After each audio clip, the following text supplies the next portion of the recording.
జై శ్రీమన్నారాయణ. నేను మీ icon astrologer Gattupalli Suresh Babu. మనము ఇప్పుడు టాపిక్ ఏంటంటే ఏ విషయం గురించి మనం మాట్లాడదామంటే, ఇప్పుడు ఏవైతే మనకి ద్వాదశ రాశులు ఉన్నాయో ఈ యొక్క రాశులకి అలానే లగ్నాలు, ఇప్పుడు ఎలా అయితే మనకి ద్వాదశ రాశులు ఉన్నాయో అలానే లగ్నాలు కూడా ఉంటాయి.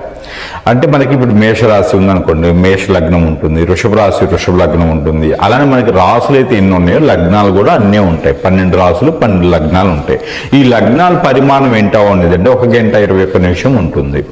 ఈ 1 గంట 20 నిమిషం ప్రతిరోజు ఉదయం బ్రాహ్మీ ముహూర్తం నుంచి మనకి సాయంత్రం వరకు నైట్ వరకు కూడా మళ్ళీ ఈ ఒక లగ్నాల పరిమాణం, ఒక లగ్నం అయిపోగానే ఇంకొక లగ్నం, ఇంకొక లగ్నం, ఇంకొక లగ్నం, అలాగే మనకి ప్రతిరోజు కూడా ఈ 1 గంట 21 నిమిషానికి లగ్నం మారుతూ ఉంటుందన్నమాట.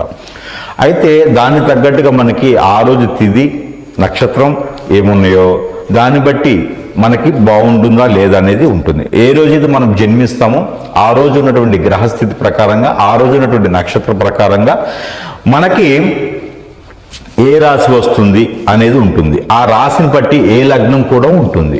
ఆ లగ్నాన్ని బట్టి ఏ గోచారం అంటారు. మనం పుట్టినటువంటి తేదీ నక్షత్రం బట్టేసి ఆ రోజు మనకి ఏ నక్షత్రం ఉందో దాన్ని గోచారం అని కింద భావిస్తారు. ఈ గోచారంలో గనక 12 స్థానాలు, 12 గడులు ఉంటాయి. 12 స్థానాలు అంటారు. ఆ 12 స్థానాల్లో 9 గ్రహాలు ఉంటాయి. ఛాయాగ్రహాలు పోల్చుకుంటే ఛాయాగ్రహాలు పక్కన పెడితే 9 గ్రహాలు మనం భాగిస్తాం. ఈ యొక్క సాంప్రదాయ ప్రకారంగా 9 గ్రహాలు ఏదైతే ఉందో ఈ 9 గ్రహాలు ఏ స్థానంలో ఉంటే వాటి వల్ల ఈ యొక్క రాశి వారికి, ఆ రాశిలో జన్మించిన వారికి, ఆ నక్షత్రం వారికి ఎలా ఉంటుంది, ఫ్యూచర్లో అంటే వచ్చేటువంటి రోజుల్లో ఎలా అవుతారు, నెక్స్ట్ జనరేషన్కి ఎలా ఉంటుందనేది మనం తెలుసుకోవచ్చు. అయితే దానికి భాగంగా కొన్ని దశలు, కొన్ని నక్షత్రాలు, అలానే ఆ నక్షత్రాల్లో మనం పుట్టినప్పుడు గోచార ప్రకారంగా ఏ గ్రహం ఏ స్థానంలో ఉంటే ఎలాంటి అదృష్టం వస్తుంది అనేది కూడా ఒక్కసారి మనం గమనించినట్టయితే కనుక, మనం ఎగ్జాక్ట్గా తీసుకున్నట్టయితే అంటే కొన్ని రాశులు మనము ఏ నక్షత్రంలో పుట్టామో చూసుకున్నట్టయితే కనుక ఆ నక్షత్రం బట్టి రాశి వస్తుంది. ఆ రాశిని బట్టి మనకు గోచారం అనేది ఏర్పడుతుంది. ఆ గోచారంలో ఏ స్థానంలో ఏ గ్రహం ఉండడం వల్ల మనకి అశుభ ఫలితాలు, శుభ ఫలితాలు ఎలా ఉంటాయి అనేది, మనకి జీవితకాలం ఎలా నడుస్తాం అనే దానికి చూసినట్టయితే కనుక, మనకి ముందుగా చూసుకున్నట్టయితే కనుక ధనిష్ట, శతభిష, పూర్వభద్ర ఈ నక్షత్రాలు 3 కూడా కుంభరాశి కింద ఉంటాయి. ఈ కుంభరాశిలో మనం ఈ 3 నక్షత్రాల్లో పుట్టినట్టు వాళ్ళకి కుంభరాశి కింద పరిగణిస్తారు. ఈ కుంభరాశిలో పుట్టినటువంటి వారికి గ్రహరీత్యా ఏ స్థానంలో ఏ గ్రహం ఉండడం వల్ల ఎలాంటి గోచారాలు, ఎలాంటి పరిహారాలు, ఎలాంటి దొరుకుతుందో చూద్దామంటే ఒకసారి చూద్దాము. అయితే మనకి ఈ స్వస్థానంలో కానివ్వండి, 2వ స్థానంలో కానివ్వండి, 4, 6, 12వ స్థానాల్లో శని భగవానుడు ఉండడం వలన వాళ్ళకి శని భగవాని యొక్క అశుభ దృష్టి అనేది ఎక్కువ కనబడతా ఉంది. అలానే మనకి 6, 12, 2, 10వ స్థానంలో కనుక రవి భగవానుడు ఉన్నట్టయితే కనుక వాళ్ళు ఉన్నత శిఖరాలకి వెళ్ళేటువంటి స్థాయి కనపడుతుంది. కానీ అది కనపడాలి అంటే ఏదైతే మనకి శని భగవానుడు ఉన్నటువంటి అశుభ దృష్టి ఉందో అది తొలగిపోవాలి. ఆ అశుభ దృష్టి తొలగిపోవాలి. ఆ అశుభ దృష్టి తొలగాలంటే మనం పరిహారాలు చెప్తే జీవితకాలం కూడా ఆ పరిహారాలు చేసుకుంటూనే ఉండాలి. కుంభరాశి వారు ఏదో ఈ మాసంలో ఇది చేయాలి, ఆ మాసంలో అది చేయాలి కాకుండా గోచార ప్రకారంగా ఉన్నటువంటి దోషాలన్నీ తొలగిపోయేందుకు ప్రతి మాసం, ప్రతి 3 మాసాలకు ఒక్కసారి కనుక పరిహారాలు చేసుకున్నట్టయితే ఖచ్చితంగా రాణిస్తారు. అలానే మనకి సొంత స్థానంలో కుజుడున్నా, 2, 6, 12వ స్థానంలో కుజుడున్నా కూడా కుజు దోషం కింద పరిగణిస్తారు. అలానే బుధ భగవానుడు కుజుడితో కలిపి ఉన్నాడంటే కనుక వాళ్ళకి ఖచ్చితంగా కొట్టేటువంటి భర్త, కొట్టేటువంటి భార్య, వాళ్ళ అథారిటీలో ఉండేటువంటి పర్సన్స్ వచ్చేలా ఉంటుంది. కాబట్టి ఆ మేర ఈ పరిహారం ఖచ్చితంగా మీరు చేసుకొని తీరాల్సి వస్తుంది. అలానే మనకి 2వ స్థానంలో గురువు, అలానే 4వ స్థానంలో గురువు, 12వ స్థానంలో గురువు ఉండడం వలన మీకు ఖచ్చితంగా విదేశాల్లో వెళ్ళేదానికి అదృష్టం అయితే మీకు వస్తుంది. ఎవరికైనా శుక్రుడు గనక మీకు 12వ స్థానం ఉన్నట్టయితే ఈ కుంభరాశి వారికి శుక్రుడు 12వ స్థానంలో ఉన్నట్టయితే కనుక మీకు వివాహం ఆలస్యంగా అయ్యేలాగా ఉంటుంది, మీకు కళత్ర దోషం కూడా ఉంటుంది.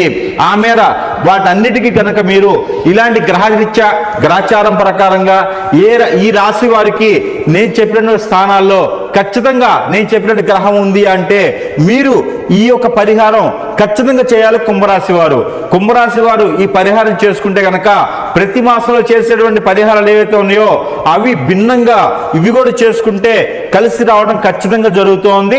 లేకంటే కనుక మీరు ఆ మాస ఫలితాలకు ఏవైతే ఉన్నాయో అవి చేసుకుంటూ ఉంటారో అప్పటి వరకే మీకు పరిష్కారం దొరుకుతుంది. ఇన్స్టెంట్ ఫుడ్ అన్నట్టుగా మీరు ఈ ఒక 3 మాసాలకు ఒక్కసారి చేసుకున్నట్టయితే అమావాస్య ముందు, పౌర్ణమి ముందు, ఏకాదశి రోజున ఈ కుంభరాశి వారు పరిహారాలు చేసుకోవచ్చు. ఆ పరిహారానికి నిమిత్తంగా మీరు చేయవలసింది ఏంటంటే నిమ్మకాయలు 6, నేను చెప్పినటువంటి గ్రహాలు మీకు ఆ స్థానంలో ఉన్నాయంటే కనుక ఖచ్చితంగా ఈ రెమెడీ చేయండి. నిమ్మకాయలు 6, కళ్ళు ఉప్పు అంటారు, అంటే మనకి దొడ్డు ఉప్పు అంటారు కొన్ని ప్రాంతీయ భాషలో. ఈ దొడ్డుప్పు కళ్ళు ఏదైతే ఉందో 1/2 కిలో అంటే 500 గ్రాములు ఏవైతే ఉన్నాయో ఈ 500 గ్రాములు. అలానే మనకి ఆవాలు ఉంటాయి, ఈ ఆవాల పౌడరు ఒక 100 గ్రాములు. అలానే మనకి మెంతులు, ఈ మెంతులు పౌడరు ఒక 100 గ్రాములు వేసేసి కనుక మీరు ఈ నిమ్మకాయలు బద్దలు కోసి దాంట్లో పెట్టేసి కనుక ఉంటే ఇవన్నీ తీసుకుని వెళ్ళేసి ఒక రోజు నానబెట్టేసుకొని రెండో రోజు ఒక ప్లాస్టిక్ డబ్బాలో పెట్టేసి మీ తల చుట్టూతా, మీ బాడీ చుట్టూతా దిష్టి రూపంగా 12 సార్లు కనుక దిష్టి తీసుకొని కనుక మీరు ఆ ఒక ఏదైతే చెరువులు కాలువలు ఉన్నాయో అక్కడ పోల్చినట్లయితే మీకు ఆ దోషం పోతుంది. అలానే దిష్టి తీయకుండా అయితే కనుక నవగ్రహాల దగ్గర ఉంచేసి 5 ఒత్తులేసి ఆవు నెయ్యితో మట్టి ప్రమిదిలో దీపారాజన 3 మాసాలకు ఒక్కసారి చేసినట్లయితే కనుక మీకున్నటువంటి గోచార ప్రకారంగా దోషాలన్నీ కూడా తొలగిపోయేసి అష్ట ఐశ్వర్యాలు కూడా సాధించడానికి ఉంటుంది. కుంభరాశి వారికి స్వతహాగా వచ్చేది ఏంటంటే సొంత తెలివితేటలతో నిలబడతారు, ఇంకొక ఉమ్మడి కుటుంబాన్నైనా శాసించగలుగుతారు. అంటే మీకు ఎట్లాంటి ఫ్యామిలీ కూడా బాగుంటుంది. మీరు బాధ్యతలు తీసుకునేదానికి, కార్యాచరణ నిర్వర్తించడానికి, కొత్తగా అవకాశాలు వచ్చేదానికి కూడా బాగుంటుంది. కొత్తగా మీరే సృష్టించేటువంటి ఒక ప్రపంచంలో ఎంతో మందికి ఉపాధి కలిగించేలా ఉంటారు. కాబట్టి అందరూ కూడా ఇలాంటి చిన్న చిన్న పరిహారాలు చేసుకొని అదృష్టవంతులు అవ్వాలి. ఇది జీవిత కాలం, మీరు ఉన్నంత వరకు కూడా ఇలాంటి పరిహారం చేయండి. మీరు పిల్లలుగా ఉన్నా, పెద్దలుగా ఉన్నా, పెద్దవారైపోయినా, తాతయ్య స్థాయికి వెళ్ళినా కూడా ఈ పరిహారం కుంభరాశిలో ఉన్నవారు ఖచ్చితంగా చేయండి. మీకు అదృష్టం అనేది ఖచ్చితంగా వస్తుంది. కాబట్టి ఈ యొక్క చిన్న చిన్న ప్రయత్నాలు చేసేసి ఈ యొక్క పరిహారాలు చేసుకొని కనుక అందరూ అదృష్టవంతుల వాళ్ళని కోరుకుంటా ఉన్నాను. అందులోనూ ఈ కుంభరాశి వారికి అదృష్ట సంఖ్య కూడా ఇవ్వడం జరుగుతోంది. లైఫ్ లాంగ్ ఈ మాసంలో ఈ సంఖ్య, ఈ మాసంలో ఈ సంఖ్య అని కాకుండా మీరు లైఫ్ లాంగ్ కూడా ఈ నెంబర్ని అదృష్టంగా భావించవచ్చు. అందులో నెంబర్ మీకు 8, అలానే 6, అలానే 2, 1 కూడా మీకు రాణిస్తోంది. కాబట్టి మీరు ఈ నెంబర్స్ కనుక మీరు పరిగణనలో తీసుకోవచ్చు. మీరు లక్కీ నెంబర్గా భావించేసి ఆ నెంబర్స్ మీరు ఏదైనా కార్యాచరణ మొదలుపెట్టుకుంటే కూడా మీకు చాలా బాగుంటుంది. కాబట్టి ఆ మేర ప్రయత్నం చేసేసి కుంభరాశి వారు అందరూ కూడా అదృష్టవంతుల వారిని నేను కోరుకుంటా ఉన్నాను. జై శ్రీమన్నారాయణ. అవి చేసుకుంటూ ఉంటారు, అప్పటి వరకే మీకు పరిష్కారం దొరుకుతుంది.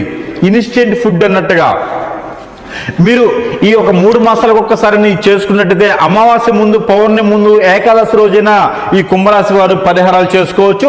ఆ పరిహారానికి నిమిత్తంగా మీరు చేయవలసింది ఏంటంటే నిమ్మకాయలు 6, నేను చెప్పినటువంటి గ్రహాలు మీకు ఆ స్థానంలో ఉన్నాయంటే కనుక ఖచ్చితంగా ఈ రెమెడీ చేయండి.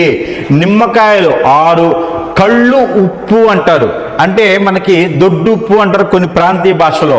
ఈ దొడ్డుప్పు కళ్ళు ఏదైతే ఉందో 1/2 కిలో అంటే 500 గ్రాములు ఏవైతే ఉన్నాయో ఈ 500 గ్రాములు.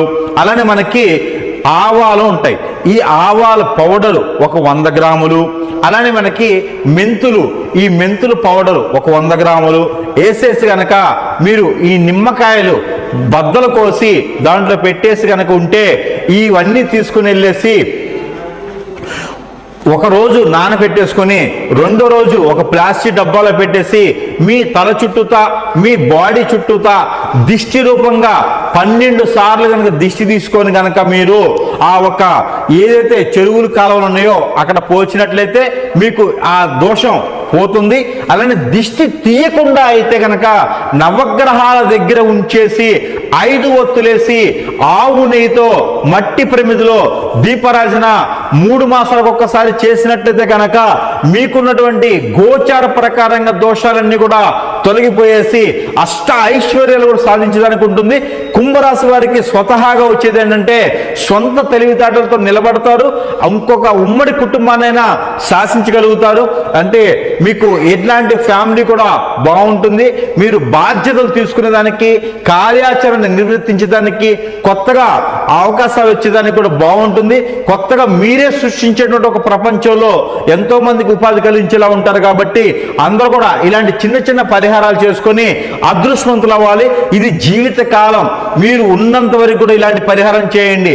మీరు పిల్లలుగా ఉన్నా పెద్దలుగా ఉన్నా పెద్దవారైపోయినా తాతయ్య స్థాయికి వెళ్ళినా కూడా ఈ పరిహారం కుంభరాశిలో ఉన్నవారు ఖచ్చితంగా చేయండి. మీకు అదృష్టం అనేది ఖచ్చితంగా వస్తుంది. కాబట్టి ఈ యొక్క చిన్న చిన్న ప్రయోగాలు ప్రయత్నాలు చేసేసి ఈ యొక్క పరిహారాలు చేసుకొని కనుక అందరూ అదృష్టవంతుల వాళ్ళని కోరుకుంటా ఉన్నాను. అందులోనూ ఈ కుంభరాశి వారికి అదృష్ట సంఖ్య కూడా ఇవ్వడం జరుగుతోంది. లైఫ్ లాంగ్ ఈ మాసంలో ఈ సంఖ్య ఈ మాసంలో ఈ సంఖ్య అని కాకుండా మీరు లైఫ్ లాంగ్ కూడా ఈ నెంబర్ని అదృష్టంగా భావించవచ్చు. అందులో నెంబర్ మీకు 8, అలానే 6, అలానే 2, 1 కూడా మీకు రాణిస్తోంది. కాబట్టి మీరు ఈ నెంబర్స్ కనుక మీరు పరిగణనలో తీసుకోవచ్చు. మీరు లక్కీ నెంబర్గా భావించేసి ఆ నెంబర్స్ మీరు ఏదైనా కార్యాచరణ మొదలుపెట్టుకుంటే కూడా మీకు చాలా బాగుంటుంది. కాబట్టి ఆ మేర ప్రయత్నం చేసేసి కుంభరాశి వారు అందరూ కూడా అదృష్టవంతుల వారిని నేను కోరుకుంటా ఉన్నాను. జై శ్రీమన్నారాయణ.